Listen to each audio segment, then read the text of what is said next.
everyone to this wrap-up event for the Strategic Partnership for Implementation of the Paris Agreement, SPIPA, activities in Australia. For those who don't know me, my name is Peter Rayner. I'm the lead from the Australian side for this project.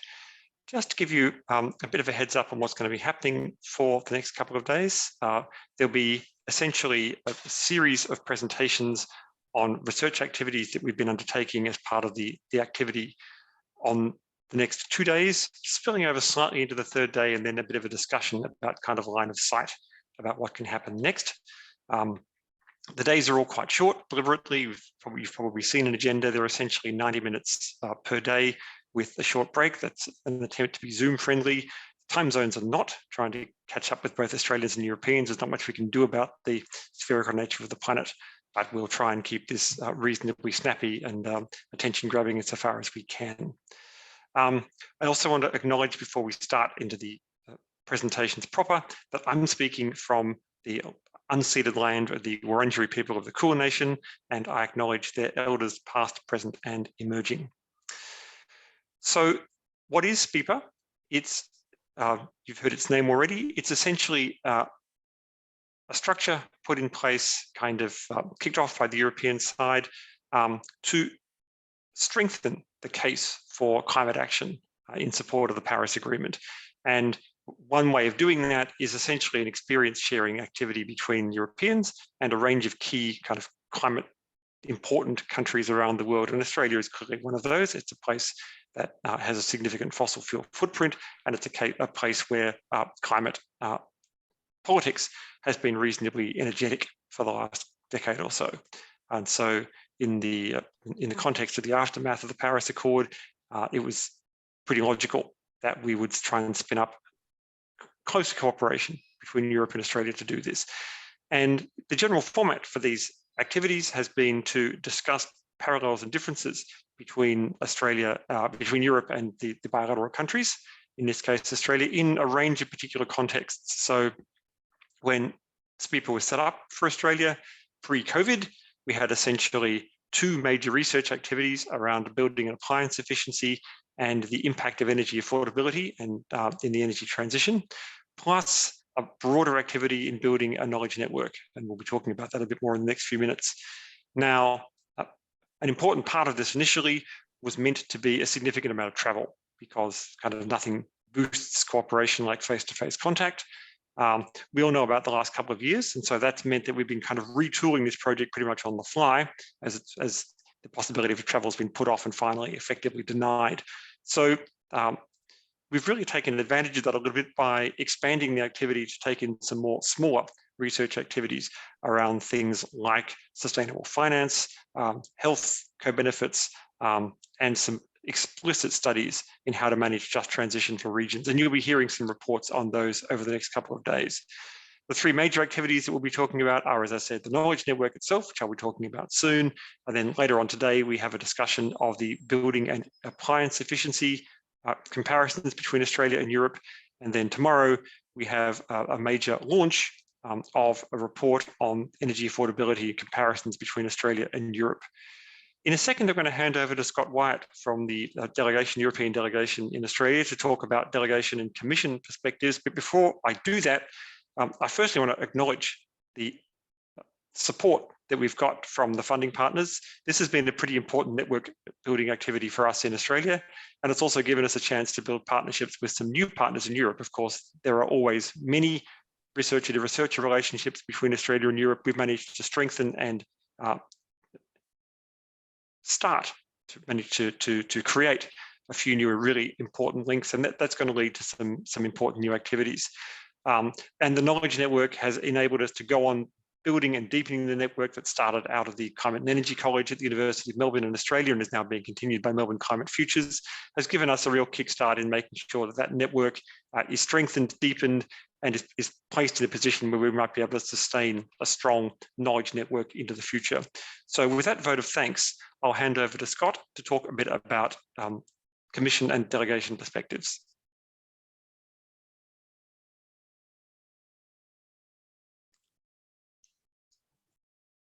I'm assuming everyone can hear me. I can't see myself on the screen, so anyway, I'll kick off. Yep. Okay. My name is Scott Wyatt. I work for the delegation of the European Union. Thank you for the introduction, Peter. It's a bit of a shame you can't do anything about those time zones. Just what I'm going to do is very quickly say a few introductory words about SPIPA, and then just to sort of set the scene a little bit, I'll provide just a couple of examples. I'm going to dance around a little bit, but a couple of examples around what's going on in terms of climate action at an EU level. So as Peter mentioned, SPIPA is the Strategic Partnerships for the Implementation of the Paris Agreement, bit of a mouthful. It's an EU funding instrument to promote climate action and is also supported by the German government. It's targeted at major economies around the world, mostly the G20 countries. It's soon to be winding up. In Australia, we have 10 projects that have either been completed or are still underway. As far as I'm aware, there's going to be a SPIPA 2. That's no name for it yet, but there will be a second round of this, but there's not much more we can say at the moment. We're still sort of bedding things down. So as I mentioned, in the next weeks and months, we're looking at the final events of SPIPA, this iteration of SPIPA. So I'd like to formally take this opportunity, whilst I have the floor, to thank all of our delivery partners, including from the University of Melbourne, the ANU, Climate Kick, ICLE Oceania, the ERCO Institute, and the Building Performance Institute Europe. And I also recognise that there are many people who work behind the scenes to make events such as this happen, and also there's a lot of work in terms of the usual reporting and administration side of things. Necessary, but not always that glamorous or interesting in itself. So as I mentioned, I'm just going to very, very quickly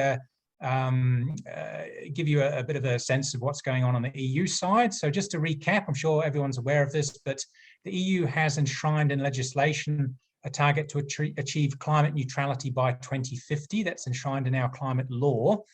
Wynne, if you could pop that slide up for me, please.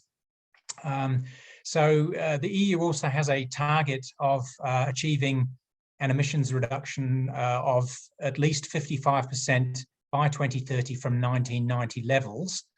And in order to achieve that, if you go back to the original slide, in order to achieve that, the EU has, the European Commission has introduced or adopted for consideration by the co-legislators, the Parliament and the Member States through the Council, a comprehensive suite of policies. So we're looking at pricing components, targets, rules, and support measures, as you can see there. So just to pick up on one very quickly, given the limitations of time, we already have an emissions trading scheme, as everyone will be aware. It's a cap and trade scheme. Now, at the moment, the cap for this for the EU ETS will see emissions decline from 2005 levels to 2030 by 43%. Now, under the proposals, that would increase to 61%. So the figures themselves aren't terribly important, but what is important is that the cap will become more stringent under the proposal. There are many other elements, obviously, to the package, as you can see before you, including energy efficiency, which will be discussed today. And just incidentally, the price of the spot price under the emissions trading scheme at the moment is around 90 euros a tonne. If we could head to the next slide, please, Wynne. So I've mentioned the EU ETS. Now, at the moment in the EU ETS, most of the permits are auctioned out to companies, have to purchase them through an auctioning process. But in order to address the issue and the threat of carbon leakage, a proportion of the permits in sectors and subsectors subject to carbon leakage are allocated freely based on the 10% most efficient within those sectors. So what the Commission is proposing is phasing out free allocation for certain categories, cement, iron and steel, fertilizers, electricity. There are 5 categories. And this would take place starting from 2026. And while the free allocation is phased out for those sectors, we would phase in something called the carbon border adjustment mechanism in order to mitigate the risk of carbon leakage and global emissions increasing. And importantly, in that policy proposal, the Commission would take full account of a carbon price paid in a third country or jurisdiction in the form of a ETS or a carbon tax. So I'd like to just touch on a couple of completely separate initiatives that are very much in play at the moment, very recent from the last weeks and months. So I've already touched on the EU ETS and the carbon border adjustment mechanism proposals. So sitting alongside that, carbon removals are an important part of the equation in addition to actually reducing emissions. Now, voluntary carbon markets, including in emissions removals, can play an important role in complementing emissions trading and achieving climate objectives. So the European Commission will present a legislative proposal in the next few months for a regulatory framework for the certification of carbon removals. So in these voluntary markets, environmental integrity is absolutely paramount, and one needs robust rules around additionality, permanence, transparent monitoring and reporting and verification system. So within the land sector, we're looking at, for example, things like afforestation, reforestation, soil carbon, that sort of thing. So that's something to look out for, and given what's been going on in Australia, may be of interest to stakeholders here in terms of learnings, that kind of thing. Now, in the same vein, and to move to a completely different area, but something still related to climate mitigation, the European Commission has just adopted a legislative proposal concerning some of the drivers of international deforestation and forest degradation. The EU and member states have become increasingly aware of their role as important markets for internationally traded commodities and the environmental footprint of those items. So this proposal would require companies placing certain product categories on the EU market to undertake due diligence to ensure that those products are deforestation free, essentially. The products that we're talking about are coffee, soy, palm oil, cocoa, wood, and beef. As part of this system, the legislation foresees the introduction of a benchmarking system where countries will be designated as low standard or high risk, and there's the possibility of considering subnational areas as well. Companies undertaking this due diligence process from low-risk countries will have a expedited, for want of a better word, due diligence system. Now, that proposal is before the European Parliament and the Council, so the co-legislators in the EU, that's the Council of the member states. And in fact, the European agriculture ministers discussed this proposal just yesterday, and a further policy debate in the Environment Council, so the EU environment ministers, will take place on the 17th of March. So that just gives you a couple of examples of some of the things that are going on at the moment. And just to wind things up and to hand over to our experts tonight, I thought I'd just leave you with a couple of fresh statistics. So the latest data out released in October, I believe, shows that the EU's 2020 greenhouse gas emissions were 31% below 1990 levels. So clearly things have very much been going in the right direction. Of course, we can do more, we are doing more on the EU side. Now the EU is only 8% of global emissions, and that really underscores why international action and cooperation is absolutely vital. So on that note, I'm going to end it, and thanks to Peter and everyone involved tonight and in the many other events. Thank you. Thanks very much, Scott. And just I'd also note that the rapidity of action and developments in the EU has made this project pretty interesting when we're trying to kind of parallel developments in Europe and see what Australia can learn from them. It's meant really keeping up with a pretty rapid torrent of new policies and new initiatives, which is great. But it's been an interesting problem for the researchers, as I'm sure some of them will comment as we go through this. Wynne, if you could put up my outline slide for the Knowledge Network talk, I'm now going to give a really rapid tour through the knowledge network, what it was for, and what we did with it. So here's roughly the outline I'm going to talk to. What is it? I'm going to concentrate mainly on the seminar series, look at the kind of main themes that we've covered. It's very much personal opinions, and finally a little bit of a comment on kind of what happens next, what we're doing after this. So next slide.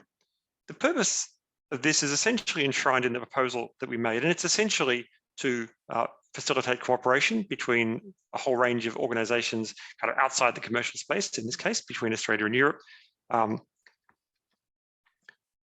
Essentially to build and deepen a knowledge network in Australia. There are knowledge networks in Australia, of course, around this space, but to strengthen those as far as we can.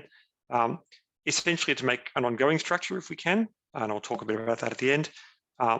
And also to strengthen really a knowledge base to exchange with the EU. So that's people who are knowledgeable about what Europe is doing and knowledgeable enough about the Australian context that we can make sensible commentary on that. Now, how we did this, our main activity that we're going to talk about tonight is a seminar series that was active across a range of the topics that Scott's mentioned and a few others as well. But also there are some other activities. So there's, as Scott mentioned, there's a range of other activities for SPIPA around Australia, and we've developed links with some of those to make sure that the network goes beyond the kind of non-government sector and non-government and non-commercial sector that we were set up to look at in this particular network, and make sure that we can link into business, for example. Also some specific roundtables and activities, mainly focused around some of the larger research activities we've been involved in, and you'll see kind of the results of that talked about more specifically in their presentations here.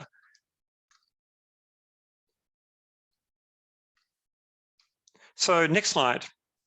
For the next two slides, it's really almost a reading exercise. I don't want you to try and read all these in detail. It's really a list of the seminars that we've put together over the last essentially 5 or 6 months as we managed to get this project finally tooled up as COVID kind of frustrated the way we were trying to do things.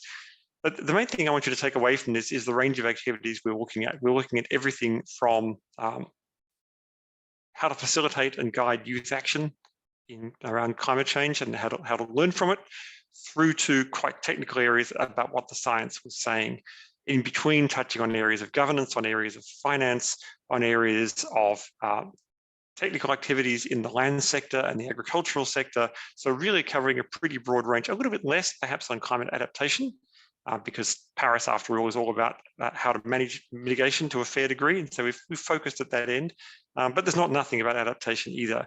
There's been seminars, have a look at the next slide as well, on urban greening, for example, which has aspects that touch on both adaptation and mitigation. So it's a pretty broad range of seminars. There's still a couple of them to come, actually, that kind of illness and crowded schedules have pushed just past the formal end of the project. But we'll continue to notify people about those and continue to run them just as normal. Next slide. So here's a summary of a few themes, and these are totally personal opinions that I've taken away from the seminar series over the last kind of 6 to 8 months of the project. And they're really an attempt to group the seminars into themes and to take away the major messages around those themes. So we'll see that I've made a comment on where I think the science is going, comment on some caveats or some warnings at least about kind of reaching for the quick fix for the silver bullet solution. There probably isn't one. We're going to need to do lots and lots of different things. Some comments particularly on why governance matters in a range of contexts and how it might be implemented. And some comments on the importance of cities in particular, on why there might be a crucial kind of locus for activity around both adaptation and mitigation. Next slide. So we had a couple of seminars early on at the launch of the 6th assessment report of the IPCC, way back towards the start of our seminar series here. They were incredibly well attended, not surprisingly. They were kind of a major unveil really for the report around the world. It was within 24 hours of the global launch. We had some we had some major figures, lead authors and so on, deeply involved in some of the more contentious aspects of the science, able to present a kind of inside out view of these. My take on this is that the science is maturing, and that's really good news. The big news I took away from AR6 is that there was less big news than there had been in the past. At various stages, estimates of central estimates for climate change didn't change much, but the uncertainties came down a lot. That's despite the fact that the models had got more complicated. There's a range of technical reasons for that, to do with the way we were constraining our climate projections with a combination of models and past observations.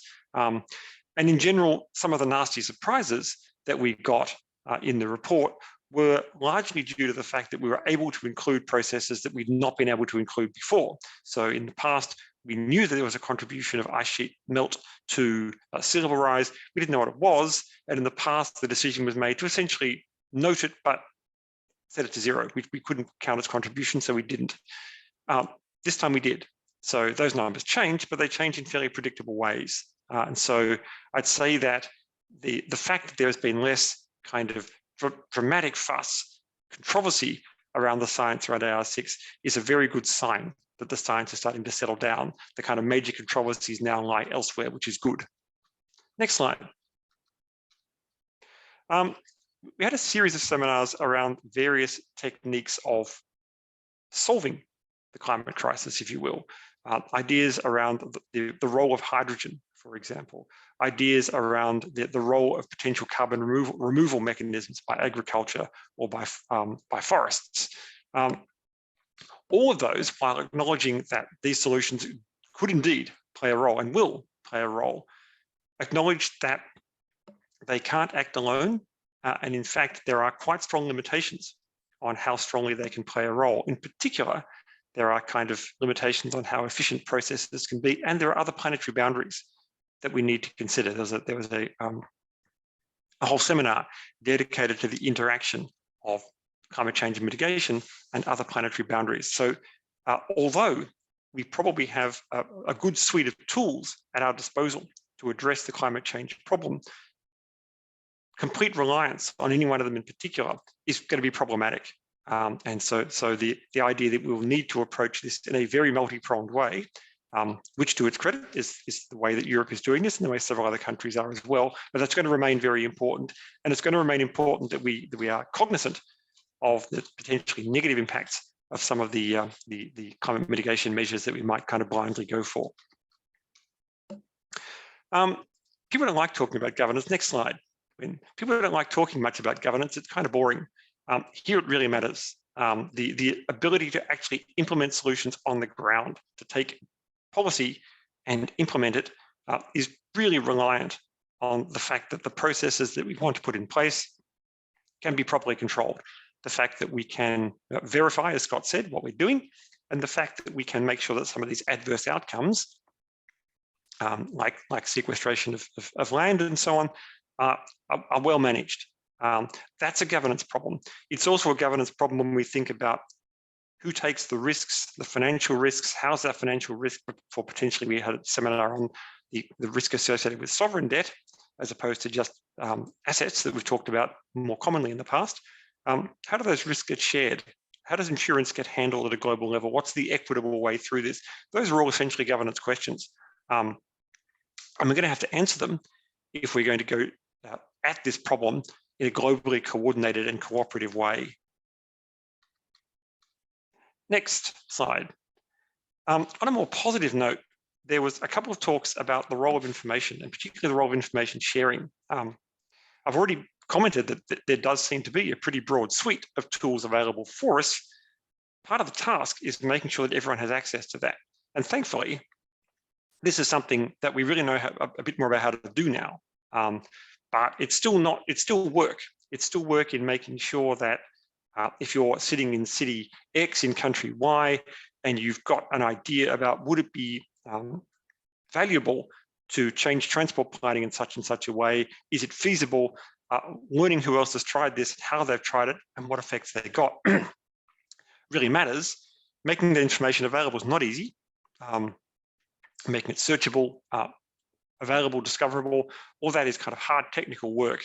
Thankfully, as a couple of seminars have showed, there's a range of either NGOs or kind of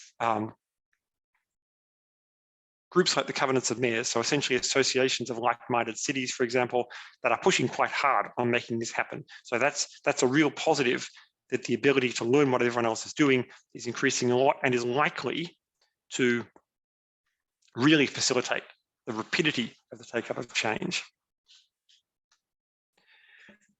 And finally, to cities, the news about cities is firstly concerning, that they are a major and growing contributor to emissions, that appears to be beyond just the rates of urbanization. There appears to be a growing role for cities in emissions. The good news about that is, of course, that means that they're a lever that we can control. And the other good news is that many of the things we want to do about cities have strong co-benefits. So we looked at the role of urban greening, for example, which can reduce both energy use and heat stress. And if well managed, can also act as a significant carbon sink. It turns out that urban parks and places like that are actually really great places to store carbon because they're so carefully looked after. So there's a range of activities around cities that we certainly want to take up for reasons of kind of stopping one of the major drivers of growth in emissions. But a good aspect for doing all those is that they have pretty strong co-benefits as well. So that's kind of my rough summary. I didn't write a slide for the afterlife for the knowledge network. Knowledge networks can kind of live on of their own accord. One of the great things that's happened over this process is that a whole series of new links, for example, between the University of Melbourne and ERCO, who you'll be hearing from particularly tomorrow, have grown up. So that's kind of, and there'll be a whole series of others that I don't even know about, kind of partners that have met each other through some of the events that we've done. That's great. That network will continue spontaneously, but it's also true that Melbourne Climate Futures, which has been kind of the location that's been hosting this seminar series, will continue a seminar series of its own. We'll try and build on the momentum that we've gained from this. It'll look a little different, may have a slightly broader perspective, but we can be pretty confident that the kinds of activities around the knowledge network will continue into the future. Now, I don't know if there are any questions about any of that. I'm perfectly happy to take any if there are any sitting in the Q&A. If not, then I'm going to suggest that at about 6, as it is now, the agenda calls for a good 15-minute break. I urge you to go off, get refreshed and come back for what's really the meat of today's session, which is an exposure of the work on building and appliance efficiency comparisons between Australia and Europe. So, Wynne, are there any questions sitting in the Q&A? Not for the moment. Peter. Okay, that's kind of what I expected here. So if not, I will take myself off video on mute. I'll introduce the next series of presenters when we come back at 6:15. So I'll see you all in a quarter of an hour.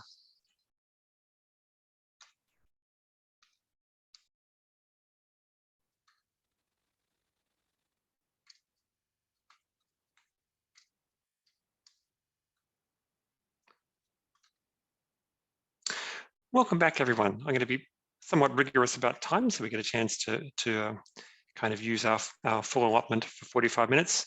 Welcome back to the second half of this wrap-up event first day, and it's a chance for us to explore a topic in some more depth. This, as I said at the beginning, is a presentation of one of the major research activities we've been involved in, which is around building and appliance efficiency. And it's a delight to introduce Alan Pears and Rosalinda Bustamante. Alan has been active around this space for a long time. He tells me, I think I'm remembering this correctly, that he was one of the people that drafted the first set of energy regulations about building in Australia back in the 1980s. He also tends to be a walking knowledge network, can map the rather complicated terrain of interlocking organizations working in this space in Australia. And that's one of the things that the report's kind of dealt with, is the history of how this is governed and represented. And it's also, because it's such a fast evolving area in Europe, it's been an interesting challenge to keep up with this comparison. So I'll now hand over to Alan and Rosalinda, who is the research assistant hired to work on this project with a background kind of in some related areas, to present over the next 45 minutes.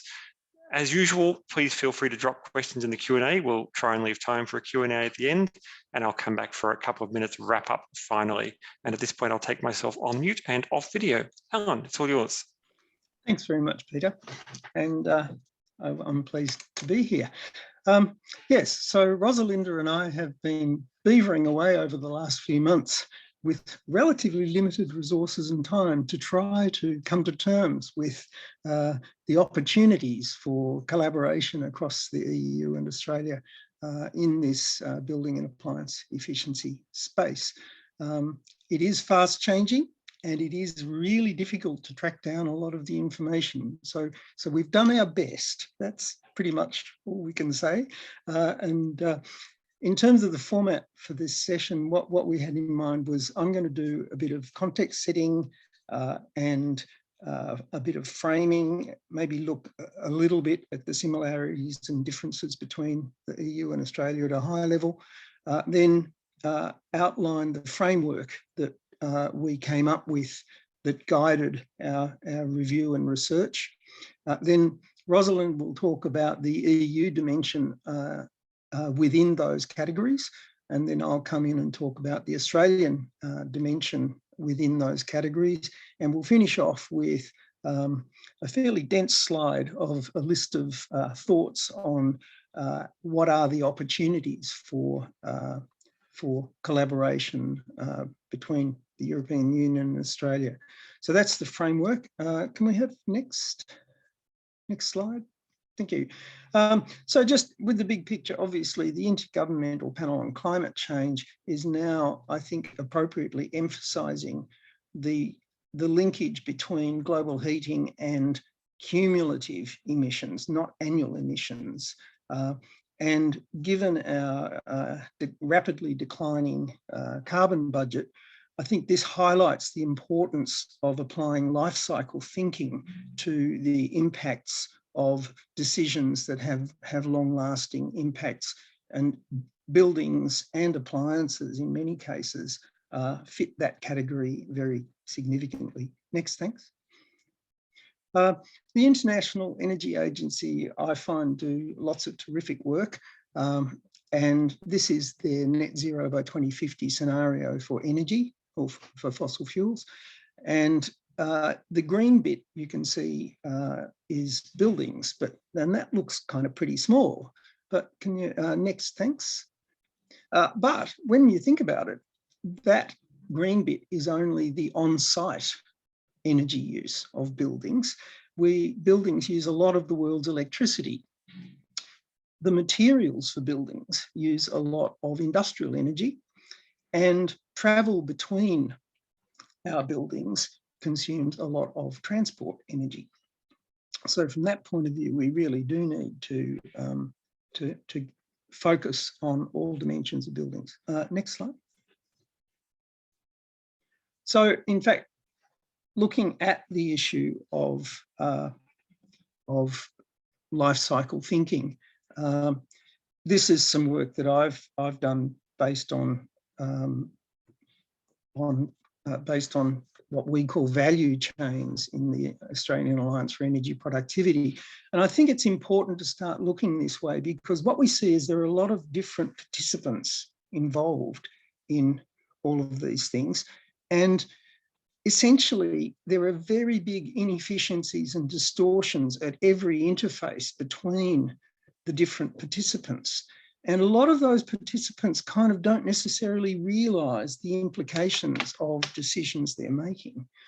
At the same time, not many people in this whole system actually realise that it's the end consumer, it's the owner and occupant of the building who actually is funding most of this. Now, at the same time, you can see at the moment operating energy is the biggest bit in this system, but as we make buildings more efficient, which we are doing, all of the other factors become more and more significant. So I think we've really got to take building and appliance efficiency issues into this bigger picture. Next, thanks. So at a very high level, it was interesting to look at the differences and similarities between the European Union and Australia. So just first looking at the European Union, what we see here is they have essentially 3 levels of government: the transnational European Union organisations, then they have the member states and the local governments and cities. The EU, well, in Australia, oh no, that's fine, you can. In Australia, we've basically got the same. It's just that we have national, state and territory and local governments.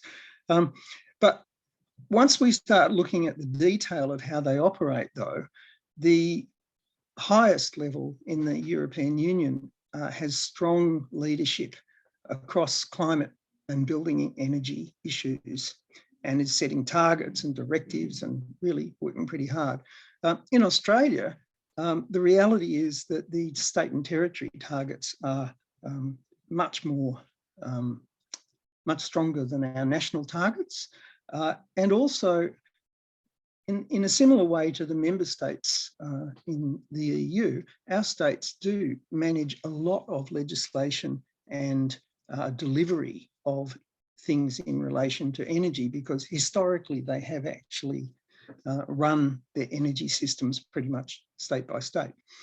And if you do look at the history of energy efficiency policy in Australia, a lot of the time our national government has been a follower on climate and energy policy rather than a leader. And what that's meant is that in Australia, we have an incredibly diverse range of enthusiastic leaders in the community, in research groups, within business, and that makes it quite challenging to kind of track down.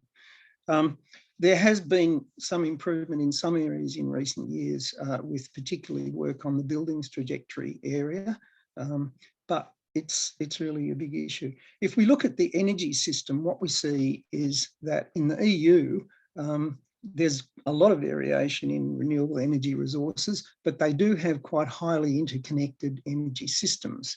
In Australia, we've got a complicated and very rapidly changing energy market system, and our population is spread over long distances, and we have very rapid adoption of renewable energy and distributed energy systems. So that there's some interesting differences there. Thanks. Next slide. Some other similarities too. Even though the EU is working hard, the reality is all of us have to do massive scaling up of what we're working on. We really are struggling. So that's common. We both have large stocks of inefficient existing buildings and appliances, and they're going to hang around for a long time. We're going to have to do something with them. We both have significant variation in climate across different parts of our regions. There's an increasing mismatch between the speed of change within attitudes of community and investors. They basically expect things to be done very quickly. But the capacity of governments and building infrastructure and supply chains to respond to this is challenged. We also have limited evidence on which to base new policy. And this is partly because, to be blunt, we haven't allocated enormous resources to getting this kind of information. And we face incredibly rapid change in technology, community attitudes, business models, limited data, limited capability. Energy efficiency has low status. And that's where we see a lot of focus on the supply side. And I think the European Union's energy efficiency first principle is a really important step forward. Next. Looking quickly at some data from one of the appendices. Basically, what you can see here is the commercial sector breakdowns by energy sources across the top there. You see that the Australian non-residential building area actually is a lot more electricity intensive than the EU, which I guess does reflect the climate issues. The the bottom one just shows in Australia that actually retailing is the biggest single sector in energy use in Australia, and our healthcare sector is actually very energy intensive, especially with electricity. Next, thanks. And so in the residential space, what we see is that the European Union and Australia per household are not that different in their energy use, but heating is obviously a much bigger issue in the European Union. Next, thanks. Okay, now this is terrifying, but I'm not going to try and go through the right-hand column at all. This is about, this is the framework that we came up with to try to guide our review. So if we look down the right-hand column, we see that we've got leadership issues, regulation, financing, motivating people, informing, transition, life cycle thinking, and integration into energy systems. So they're the topics that we tried to categorise our work into. And so with that, I'll hand over to Rosalinda, sorry, to talk about what she found with the European Union. Thanks, Rosalinda. Thank you, Alan. Can you hear me? Yeah. Okay, amazing. So as Alan showed in the previous table, there was a lot of content that we covered in our research. Out of the 8 main topics, today we have selected the ones that we think are the most interesting for this wrap-up presentation. So these topics are the governance structure, regulation and standards, and financing investment in building upgrades. So our findings are the result of an extended review of government documents, several industry reports, and academic papers. We have also made a lot of efforts to include the ongoing recent policy changes that will have or is already having an impact on the energy efficiency policies in Europe. So thank you for changing the slide. So regarding overreaching leadership, building energy policies at the EU level has set the basis for well-structured and organized national policies. This, along with clear institutional frameworks and clear energy efficiency goals, have facilitated policy at different levels of government across Europe. A great example of this is the Clean Energy for All Europeans package, which requires member states to periodically report to the European Union their national energy and climate plans, their long-term strategy, and a long-term renovation strategy. The report of these national plans is crucial to track national performance and ensure that national building energy policies are aligned with EU goals and also targets. So another important point in the implementation of energy efficiency targets is the implementation of solidarity mechanisms that enable the European Union to provide fundings to less prosperous members that rely heavily on these funds to achieve ambitious goals set at the EU level. On the other hand, we found that in terms of setting goals, the EU sometimes might have optimistic estimates of energy policy outcomes, which result in low policy achievements. So, for example, the target of 1.5% of energy savings each year set in the 2012 Energy Efficiency Directive was adjusted 6 years later to a lower percentage of 0.8, which is actually currently under revision and is proposed to return to the original target of 1.5% of energy savings per year. Nevertheless, unfortunately, among some member states, there are some concerns about this target being rigid or not very feasible. So this brings us to the next point, that is that another important challenge of the energy policy in the European Union is the legacy of rigid regulation, such as the one that protects tenants' rights on multifamily buildings across different countries in Europe. No, it's the same slide. Oh, yeah, thank you, sorry. For example, regulations in Poland, Portugal, Spain, and Denmark. So these regulations have become barriers to reaching ambitious targets on energy renovations. Another important point is that among these building energy renovations, deep renovations are particularly important because with them, buildings can achieve the most energy savings and reduction of CO2 emissions. This is why deep renovations have been one of the main focus areas in policy and funding programs in Europe. However, most renovations across Europe have been shallow renovation.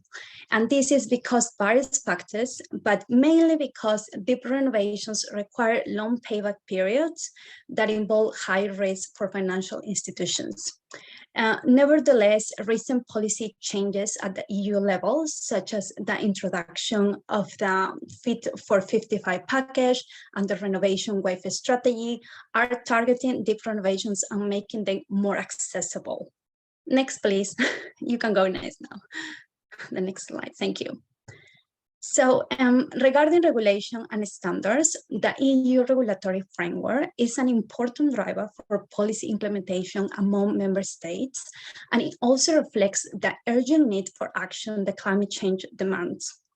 The European Union's principle of energy efficiency first that Alan actually was mentioned has guided national strategies and regulations on energy building performance, which has also resulted in best practices that non-European countries such as Australia can learn from. So in contrast with other policies worldwide that see renewable energy as the main solution to achieving net zero emissions, the EU has recognized that strong energy efficiency policies need to be prioritized. So this approach makes it possible to not only achieve net zero buildings, but also to support the renewable energy transition. An important aspect regarding EU standards is that energy performance certificates are crucial to phase out inefficient buildings. However, energy performance certificates are increasingly seen as insufficient to improve energy building performance. For example, countries like Germany, Denmark, and Belgium have adopted building renovation passport policies as complementary measures or to replace to some extent energy performance certificates. Examples of these innovative policies are the ISFP program in Germany and the Better Home program in Denmark. So another best practice found in the research was the creation of clear market signals to significantly reduce emissions from buildings.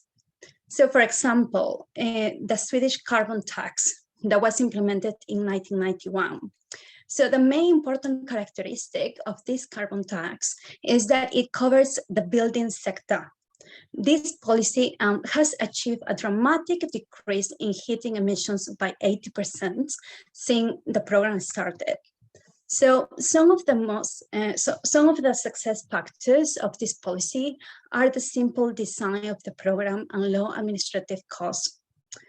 This carbon tax has proven to be an effective policy instrument to drive significant emissions reductions in buildings in Sweden, which can also lead other countries such as Australia to similar results.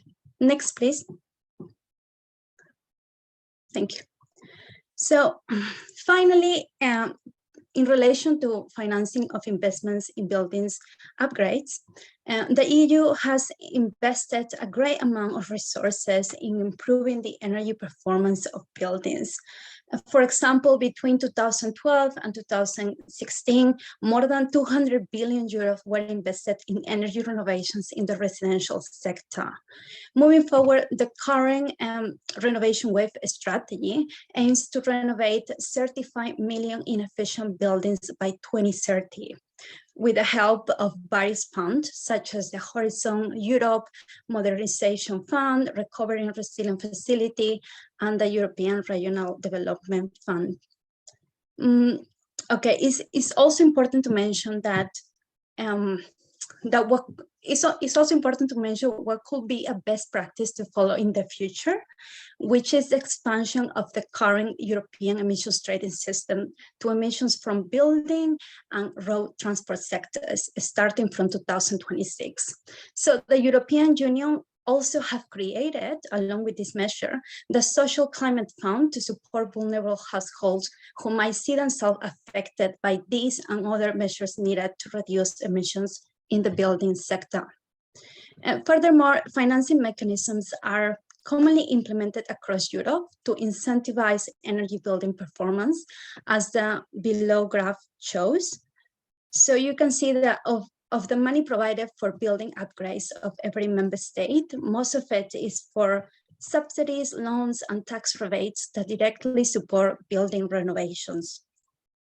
And so finally, a best practice that we would like to mention is the successful KfW energy efficiency program in Germany. Under this program that is starting in 2006, Germany promotes construction and renovation of residential and commercial buildings through low interest loans, and grants. So by 2018, the program triggered 300 billion euros of investments in renovations. And also it has helped to reduce 9 million tons of CO2 emissions per year. Well, thank you for listening, and I will now hand over to Alan, who will talk about the Australian building energy policy and will share the main conclusions of our research. Thanks, Rosalinda. As you can see, Rosalinda's been very busy over the last few months. Can I have the next slide, please? Yeah. So the first category in our structure was about policy and governance, and I thought I should highlight what I see as a major problem in Australia.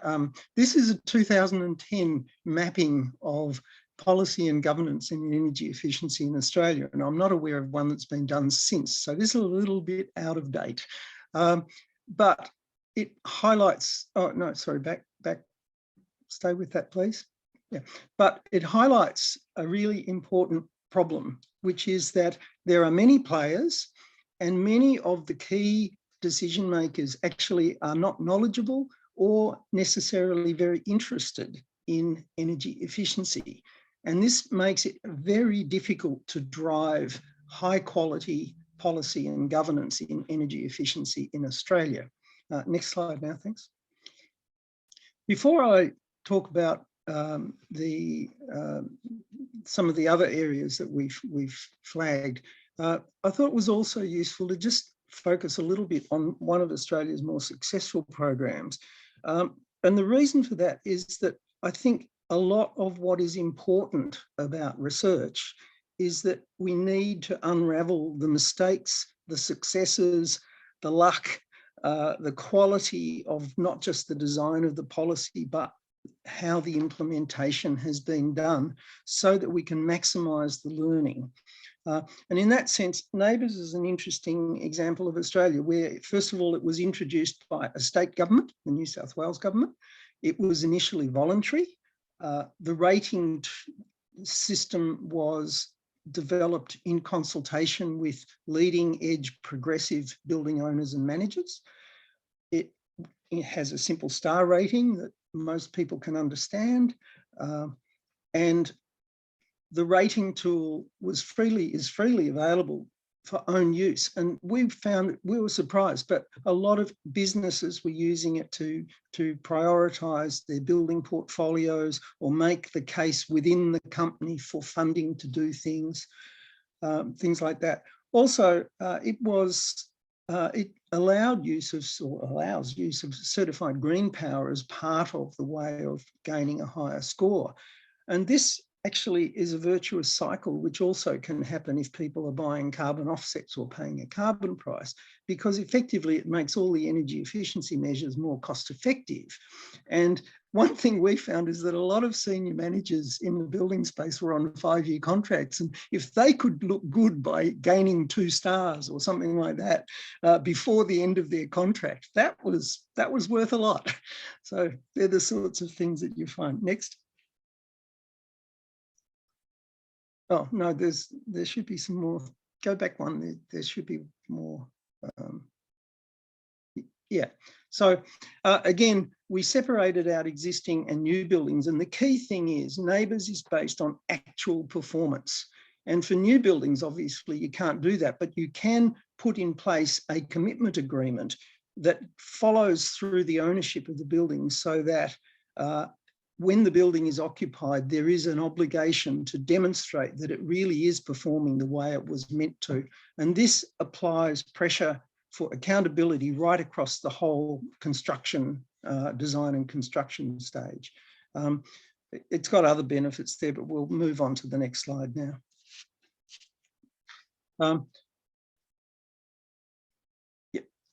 Again, we'll go quickly through this one because essentially this is just highlighting the fact that this program has evolved over time from a voluntary program to governments mandating it, to the industry itself incorporating it into their rating of buildings, which impacts on asset value. They've spread over a wider range of activities and sectors. And importantly, in 2010, Neighbours became the basis of a mandatory commercial building disclosure program, which applies at time of sale or lease. So we see how, as people gained confidence and it gained credibility as a program, it has evolved in lots of really fantastic ways. Next, thanks. Somehow you're jumping too. Yeah, so this is a graph just showing the trend of performance in a paper written by Peter Malibran from UCL London. He's done a lot of work on this, and in fact the UK has now apparently adopted the Neighbours scheme.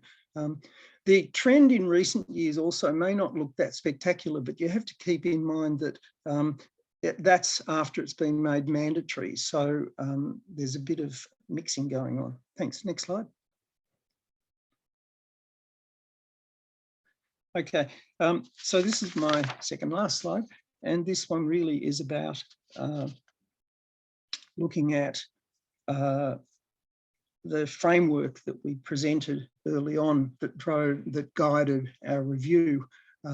So I won't go through all of these thoughts that emerged and the outcomes of the research, because people can read them at their leisure when they check the online version of this. But again, you know, there is a really big problem in Australia, at least, and I think it does still exist in the European Union, is that the supply side culture dominates. And in Australia, the best example of this is that in recent times, we're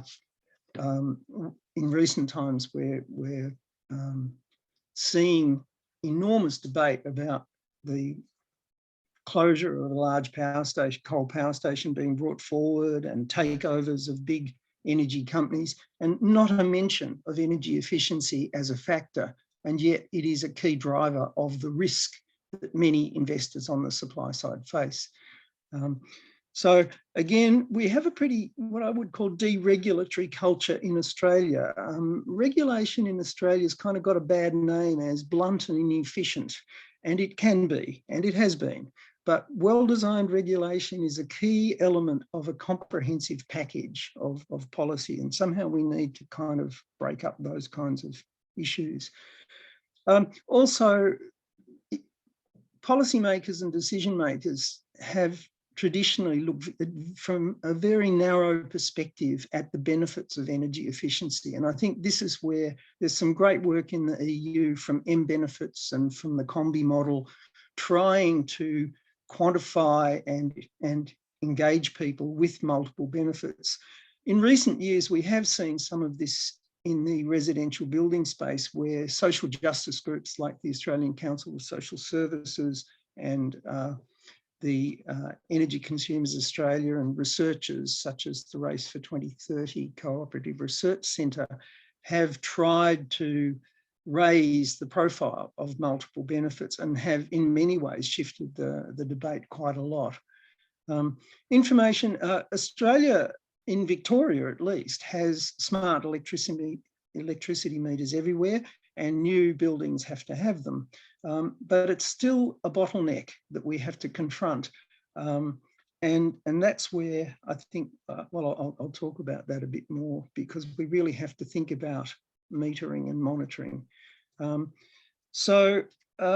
I'll just finish off this slide with just a little bit about the integration of buildings into energy systems. And that's where Australia has something like 30% of homes with rooftop solar now. There's a lot of activity in batteries, not just in the technology, but in the business models, such as virtual power plants, community batteries, street level batteries. And some of this has been driven by the enormous trauma caused by major bushfires in Australia. Thanks. Next slide. Okay, so this is my last slide in all its glory.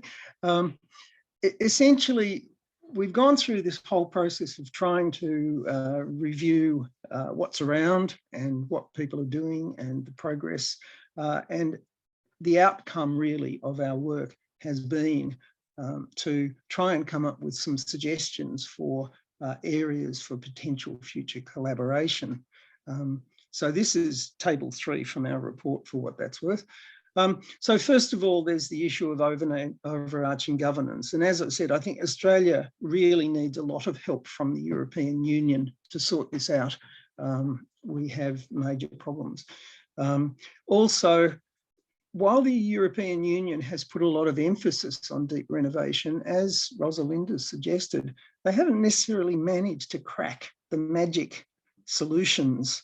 And so they've got to achieve a lot more than they are. So I think for both EU and Australia, we really need to work together to drive deep renovation much harder.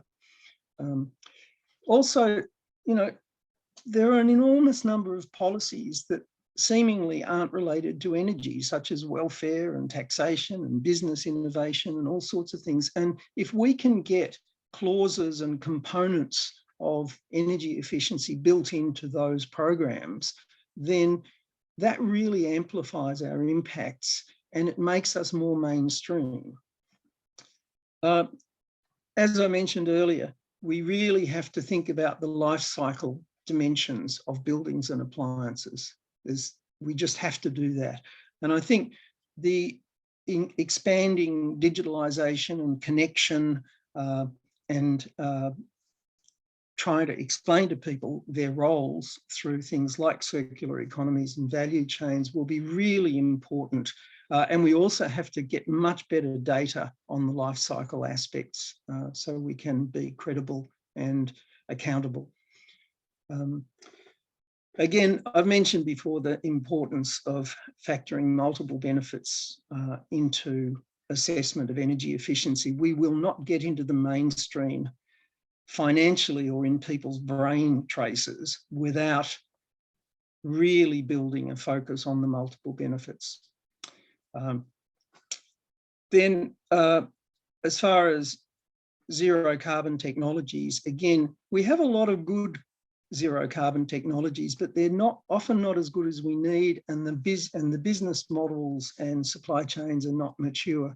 I've been doing a lot of work on heat pumps in aquatic centres and industry in Australia, and I tell you, it's pretty shocking how difficult it is to do. But also, a lot of the heat pumps are not really well pitched at consumer expectations and requirements. So there's work to be done here. Also, monitoring and metering, which I've flagged before, I think is an enormous issue. We need monitoring of not just electricity, but gas, heat and water. And we need that monitoring to be real time and to be connected to other data streams so that we can provide what people call actionable insights in a timely manner to empower people and avoid problems rather than have to deal with them after they've happened. And I think we should be able to come up with simple clip-on adapters that can translate what's happening on a crude mechanical meter into a digital signal that can be sent. And we really, really need this now, I think. Lastly, I spent a lot of my life analysing the physics and chemistry and also the behaviours of the people who are using energy. And I find this is fundamentally essential to understand what is possible and to properly benchmark.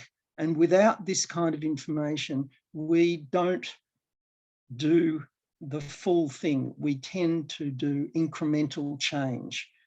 We really have to have radical analysis of the subtleties of energy services. So I'll stop there. Just one more click, Win. Yeah, okay. So we'll open it up for discussion now, but also if you want a consultation version of our report, then you can email me at that email address, alanpears@rmit.edu.au, and we can make sure we send one to you. We're planning to engage a bit with a few people in the next little while before we do formally launch the report. So that's there, okay? So thank you very much. And if we keep this slide up, maybe we can introduce the question and answers and comments. Great. Thanks very much to both of you. It's a fantastic summary of a huge topic. And I was really interested in the links that are going to turn up tomorrow on the whole sort of multiple benefits, social justice, energy poverty questions, and the relationships with building and energy efficiency is something that either the people who framed our project were really clever in making sure that both these research projects sat in the same kind of activity, the same set of research activities, or it's a comment on just how connected this whole set of problems actually is.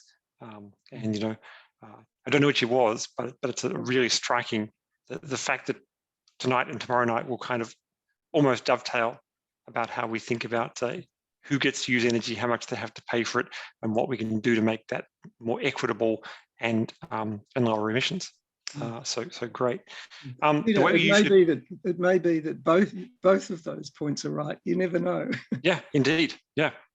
And the way we do the Q&A, I have no idea if there are questions sitting in the Q&A yet. I haven't looked, but if there are, then we have two options. Either Win can read the question, or we can ask you to unmute and feel free to read it yourself. So I'll hand over to Win now, who can curate the Q&A. Right, good evening, everyone. So there's a couple questions from Philip Harrington, and I PM him, and seems like he doesn't have the microphone for tonight. So I just trying to bundle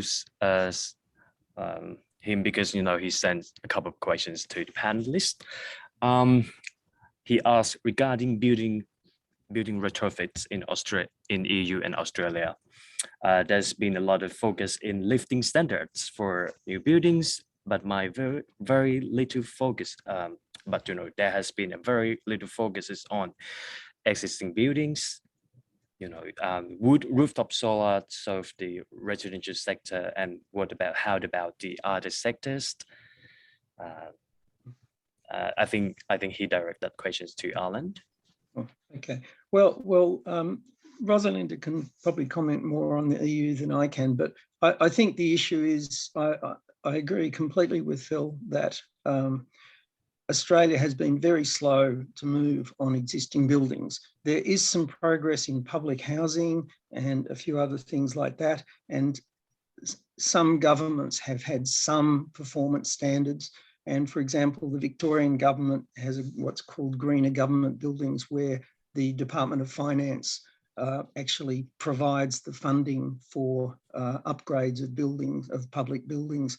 So there's examples around, but I think we are really in trouble there. And in fact, in the report, I talk about fairly high mobility in Australia, plus relatively high short-term rental markets, which means that I think that complicates it. But Rosalinda, what are your views on how it's going in the EU?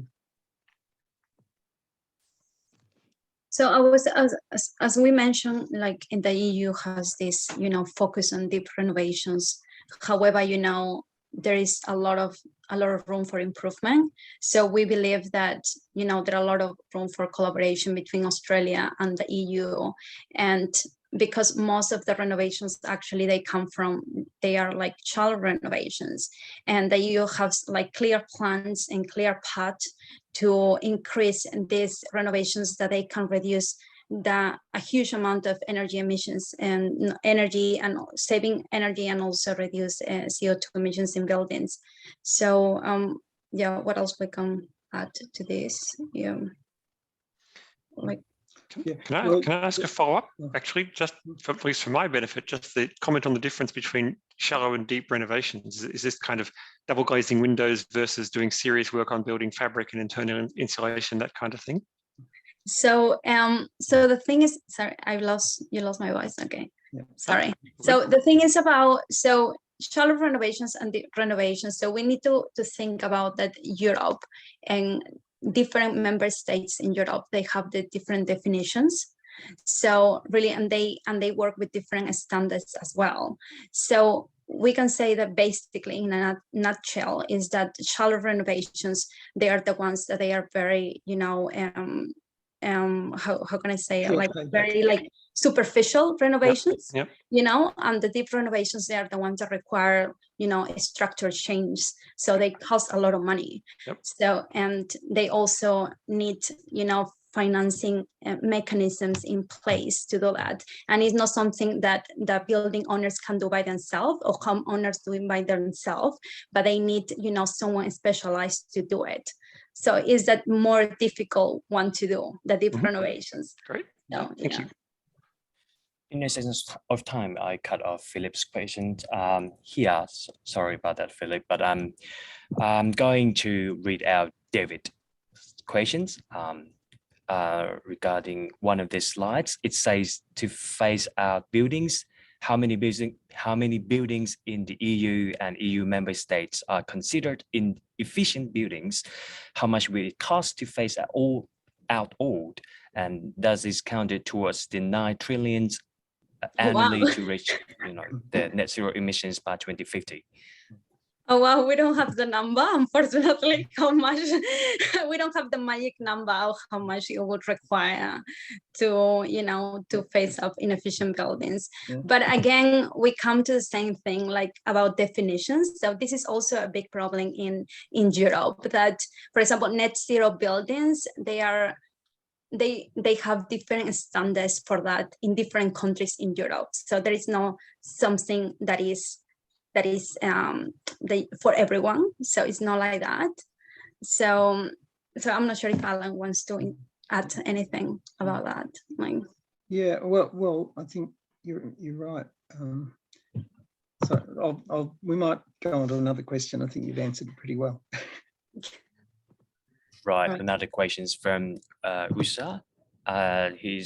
She's direct this question to Alan.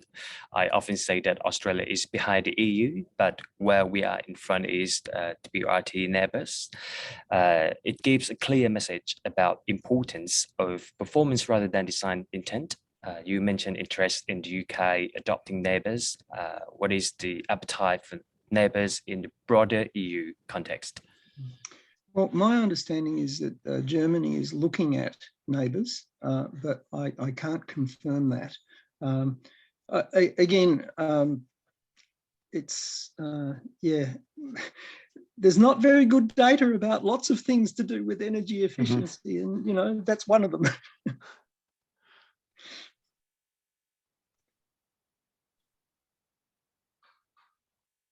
Cool. If there's one more question, we might take one more as we've kind of reached our magic witching hour. So if there's another question, Wynne, feel free to do that. This is from anonymous attendee. So in Victoria, Victorian government has challenges to deal with cladding use in buildings. Do they still have the capacities to deal with greening buildings? Oh, yeah, well, look, yes, there is a national construction code, but the code is actually implemented by each state separately through their own state level legislation. And in fact, every state has its own adjustments, shall we say, to the national construction code. So in principle, with both energy, where states regulate network operators and retailers, states fundamentally can drive the building code, and of course at more of at a local level within a state and at a council level, planning schemes are able to be managed as well. So yeah, state governments can certainly green buildings and they can finance them, as Rosalinda was saying. Great. I'm actually going to cut off further questions there. Alan put an email up on the last slide, so feel free if there are things you want to follow up, and I suspect welcome some consultation about the report as we move towards the final form for this. So feel free to follow up further with questions to that email address. I'll sign off for today with deep thanks to Alan and Rosalinda in particular for the great presentation for the last 3/4 of an hour and to the questions. It's been really good feedback. And welcome you all back tomorrow night, where we'll have a look at a couple of the smaller research projects, and then the majority of the time will be spent having a really close look at the comparisons of energy affordability and the management of energy poverty during an energy transition in both Australia and Europe, which has proven to be another really interesting comparison with, I think, a bit of learning in both directions. So thanks very much to attendees, and I look forward to welcoming you back tomorrow.